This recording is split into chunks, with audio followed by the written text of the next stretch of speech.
Guys, বৃষ্টির দিনে খুব মন চাইতেছিল একা একা বাসায়। আপনাদের ভাইয়া ডিউটিতে গেছে, কি আর করব, মন যখন চাইলো তখন রান্নাই করে ফেললাম সেমাই।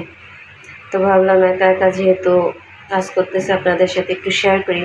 খুব চেষ্টা করতেছিলাম ইউটিউবে লাইভ আসার জন্য, কিন্তু আসলে নেট প্রবলেমের কারণে পারতেছিলাম না। তো ভাবলাম যেহেতু রান্না প্রায় শেষই, যাক লাস্টে শর্ট একটু আপনাদের সাথে শেয়ার করি, যেহেতু আজ কোনো ভিডিও পোস্ট করা হয়নি। তো এই আর কি। আল্লাহ হাফেজ।